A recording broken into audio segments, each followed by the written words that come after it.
Hello বন্ধুরা, আসসালামু আলাইকুম। ব্যাপারকে কেমন আছো তোমরা?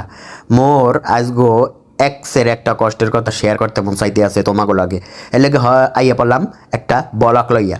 বলকটা হইছে গরিবের বলক, বোঝো না? যেরাম আছি ওইরমেরই বলক হইয়া যাইবে। যে অবস্থায় আছে ওই অবস্থায় দুমদাম বলক হয়ে যাবে। গরিবের বলক মানি এমন বলক। মোরা তো জাঁকজমকভাবে বলক করতে পারি না। যাই হোক, তো শেয়ার করি।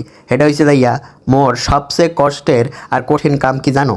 ওর সবচেয়ে কষ্টের আর কঠিন কাম হচ্ছে বিছানা গুছাই না আর প্রত্যেক দিন মশারটা নেন না। মানে এই যে 6-7 বছর থেকে এই অভ্যাসটা মোর মায় মরে করছে, এখন থেকে এই পর্যন্ত এই কামটা মরি হরা লাগে। না হলে একদিন মোর মায় ঠিকই গুছাইবে, কিন্তু মুখের মধুর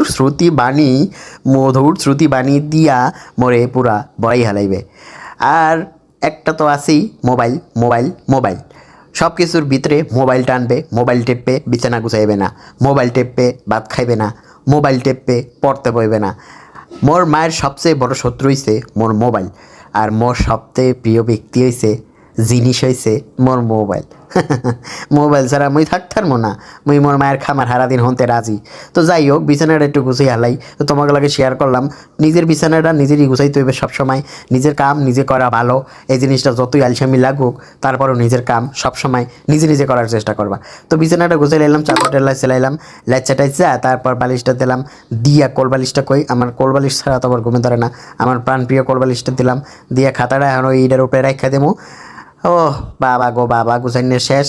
একটু শুইতে যাই, আবার গেছে নিজের কথা নিমিটটা যাক, অপরে গুছাবো না, একটু শুয়ে লই।